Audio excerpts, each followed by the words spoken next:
Hi guys, and welcome back to another Apex Racing Academy setup tutorial. It's Alex Simpson here, and we are in the Ferrari 488 GT3 car. We're going to be focusing on tyres today in part one of this setup tutorial. We're going to talk about tyres, we're going to talk about pressures, and we're going to talk about cambers.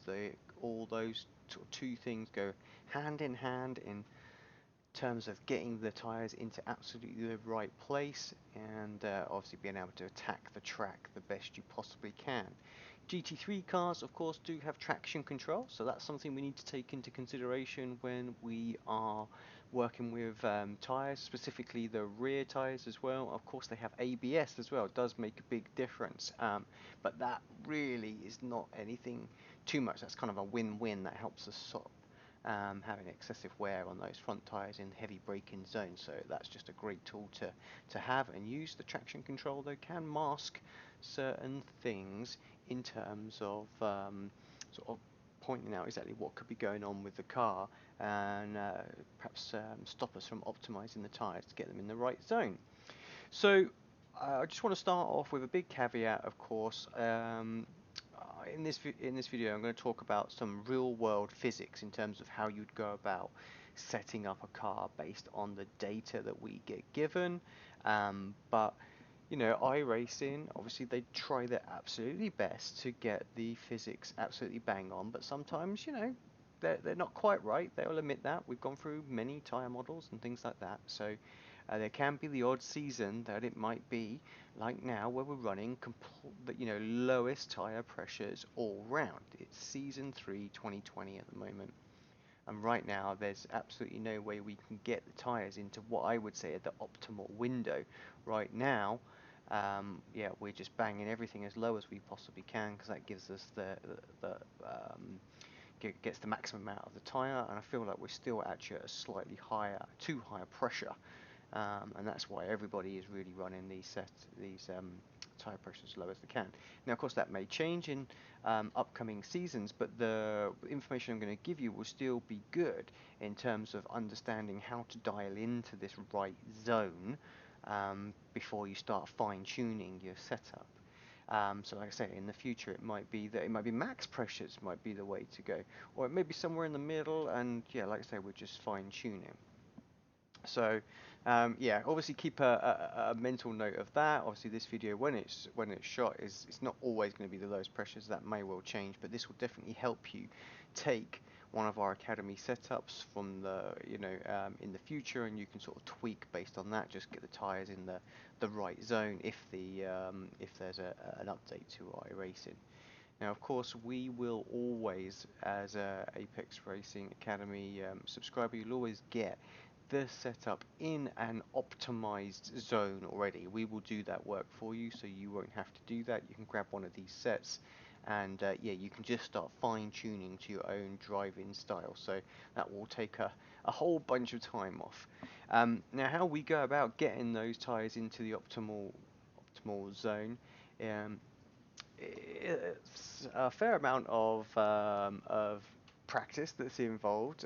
Really, we start to do a few long runs. We're talking about running a minimum of 10 laps in a practice session. The reason we need to do that is because we really need to see exactly what's happening with the wear of the tyres. So there are obviously tools that we can use, telemetry software like VRS, that will help us really sort of narrow down with what is going on with the setup a little bit quicker.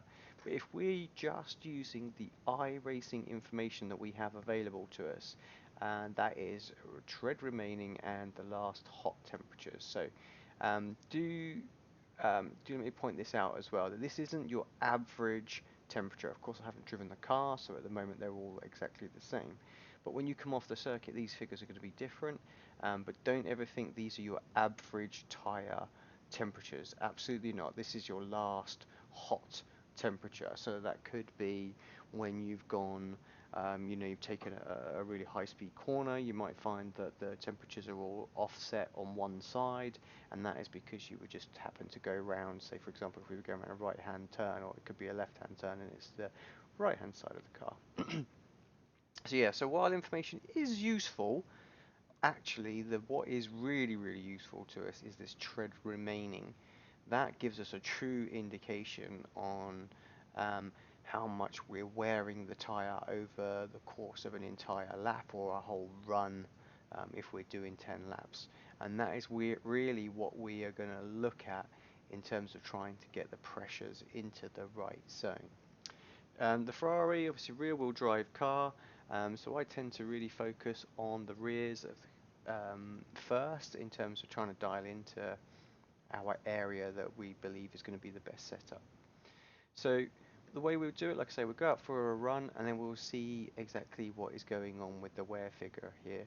Now, if we are running a pressure that's perhaps way too high, what we may see is we may see that this middle wear rate is a lot higher than the inside and excuse me, and the outside of the tire. Now, if that's the case, what that means is we've actually overinflated the tire and it's kind of ballooning out, and then we're only actually making contact with the road in the center of the tire for the bulk of the time that we're on the circuit. And yeah, we obviously want to avoid just a minimum amount of tire on the road. We actually want to try and get as much of it on the surface as possible, so we have a much larger contact patch. Of course, the larger the contact patch, the more grip we have, and the faster we can go around corners and the lower our lap times are, which is obviously the goal. So yeah, so that would be basically a telltale sign in that we're running too much pressure when there's perhaps a build change. Now, of course, the opposite could be true, is that we're running not enough pressure, and in that case, we will be looking at these inside and outside pressures. Sorry, wear rates. If specifically, if the outside wear rate is quite high, almost the same as the inside, but we've got a lower wear rate on the dead center of the tire, that's usually going to indicate to us that we've got way too low pressure. And the reason that that will happen is because there's such a load on the car that actually the tire sort of balloons out to the side when the car kind of sits on it, so all the air pushes out to the side, and the tire will just basically roll over onto the inside and the outside edge. We'll heat that up, and we will basically wear out the tire far too quickly, and that middle won't get any real use, and that's definitely not the way to do it. So in that case, what we would do is we would just come up on the pressure. So that is a really good way to take an old setup and quickly work out if there's been a new build or something like that where we need to change this pressure zone. So we can do very quick sweeping changes, massive clicks, perhaps, sort of 5, 6, 7, maybe even 10 clicks on tire pressure, and then go out and do another test, and we'll see. Now, of course, you'll know whether or not you're going in the right direction very quickly two ways. One, you'll see it coming out of the sim, but obviously while you're physically in the sim testing, you'll see it in your lap times as well, because what is one thing is for sure, the closer you get to being in the right tire range, the the quicker your lap times will be as well. So you'll have a visual aid in terms of your deltas, and your sector times will start to improve, as well as when you come out of the pits, you'll see that actually your wear rates are much more, so these inside and middle are much more in the kind of zone we want them to be, and your outside one won't be wearing anywhere near as much. So that's kind of like what we'll look. And that's true for both the front and the back of the car. Exactly the same thing. If we have got way too much pressure on the front, it will wear the front middle just the same as it will on the rear. And that is, yeah, so that's how we will make some quick changes to sort of get in our zone. Do apologise. Once we've got our tyres into the right zone, then we're going to start to think about obviously fine tuning the setup then, and maybe we want to optimize it for a particular circuit. Now, every circuit is obviously different. We have slow speed, medium speed, high speed corners, and the tyres will react differently to every corner type. It may be circuits like Okayama or Interlagos, those sort of point and squirt circuits.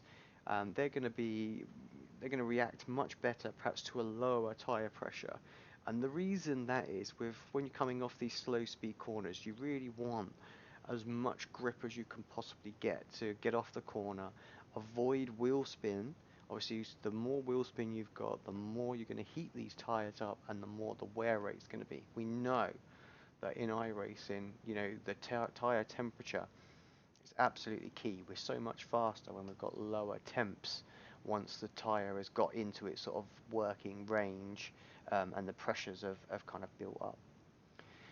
So the best example I can give why, like, how even in the real world that we go for low tire pressures in these slow speed areas is kind of like a dragster. In dragster, you see their tires; they are obviously massive, um, but their pressures are so low. This is why they like completely ripple and things like that on off of the start, and that's because it gives them the most amount of traction off of the line, and that's what it's all about in terms of a dragster. They don't care once it's up and going, but we obviously do. So yeah, that's why we can't go crazy low and just go, yeah, that gives us all the grip that we want. It just won't work like that for us because we've got corners to deal with. So yeah, so if, say for example, when you find your kind of like your sweet spot, or you'll take one of our academy setups that are in this kind of like nice range, and you think, do you know what, I'm struggling a little bit coming out of corners, these slow speed corners. It may be that you might benefit from a click down or maybe 2 clicks down of pressure, just to give you a little bit of extra support in those slow speed areas.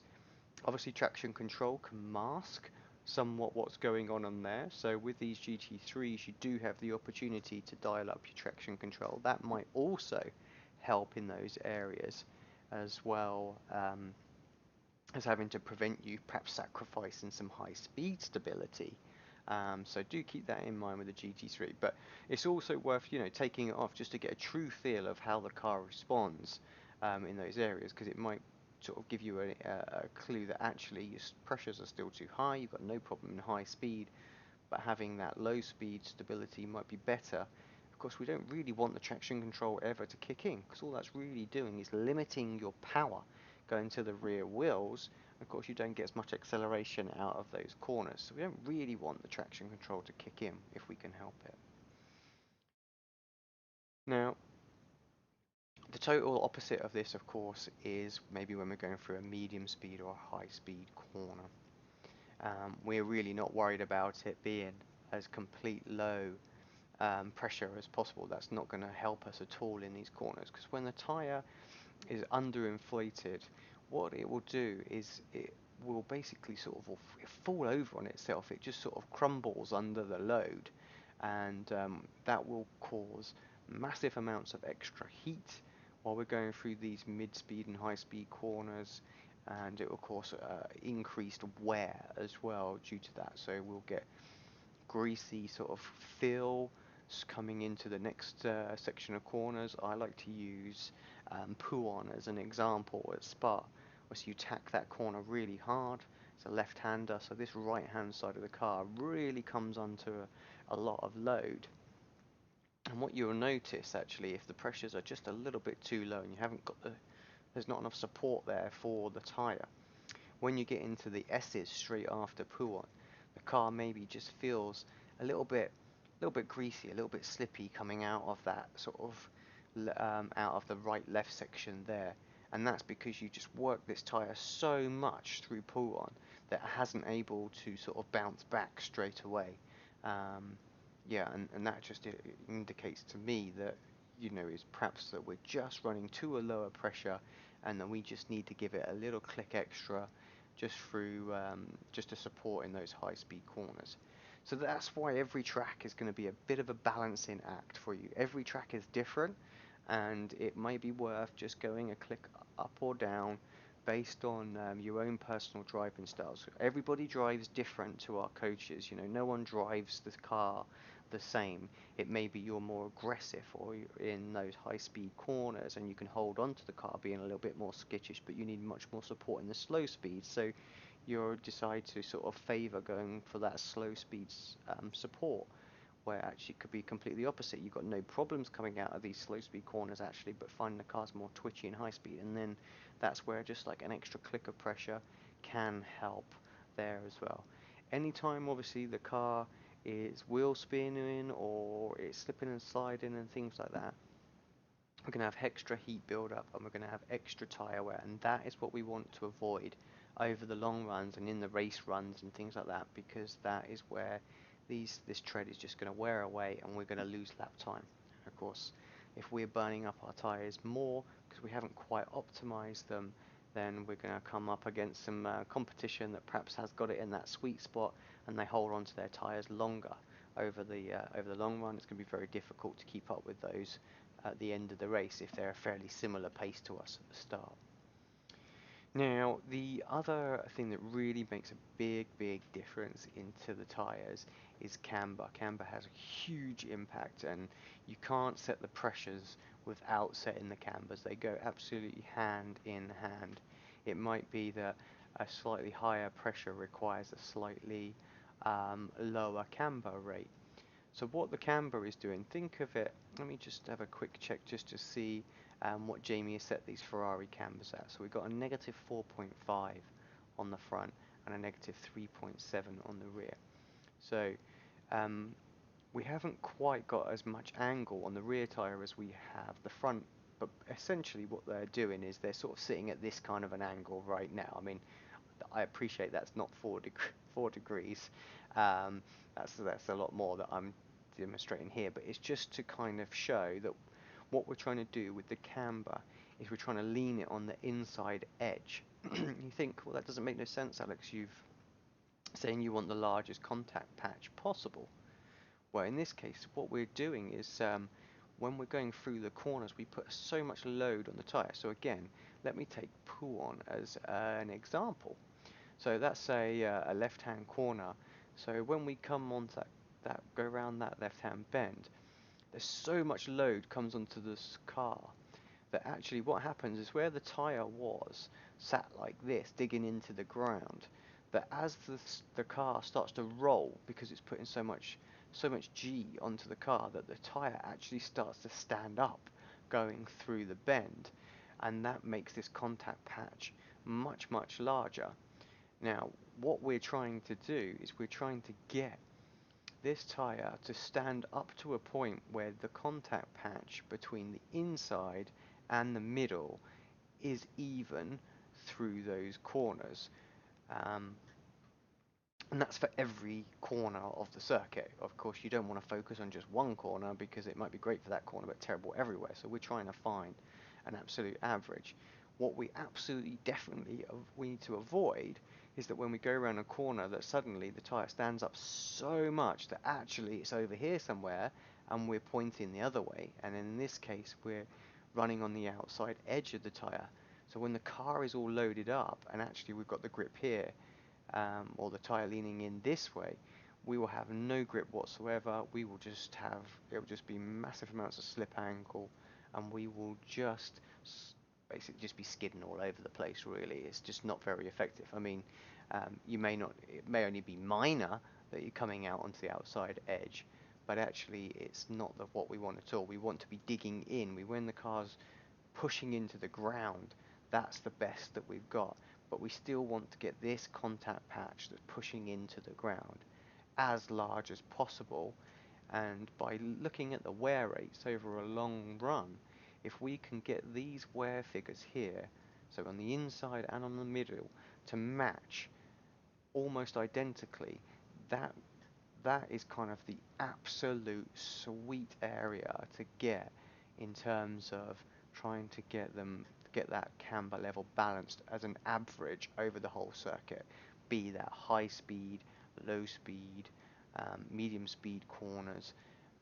If those figures line up on all 4 corners, not always possible. Um, Obviously, ignore trying to get this wear rate the same as that wear rate here. We want just the specific tire that we're looking at. As long as these are as close as we can, then we know we've got the camber levels set in exactly right. So yeah, if it's again the middle of the tire, that's wearing out, and perhaps the outside edge is very similar to the mid to the um, to the inside of the car, um, then perhaps we need just a fraction more camber to be applied, so that actually we're just running on this sort of sweet spot area in terms of the contact patch there. And yeah, so if it's the other, the other way round, where it's just this inside edge is wearing out way more than the middle of the tire, then I would say that we've got far, far too much camber on the circuit, on the car, sorry, and that is going to have a real impact on our long run pace. And yeah, we're going to really fall off towards the end of the stint, and we're not really going to be able to double stint or anything else like that, our tyres.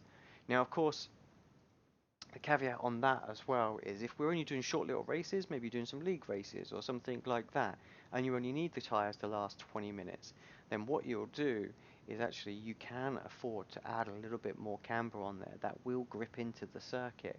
Of course, it will heat up and fall off a little bit quicker, but you can balance it so that maybe you are a couple of tenths quicker at the start of the race, and maybe you only fall off a tenth more than what you would do if it was just um, it was more optimized. But then you've got a net advantage over that short run stint. That's kind of why you might sacrifice a little bit of tire wear and just go really aggressive at the start of the race.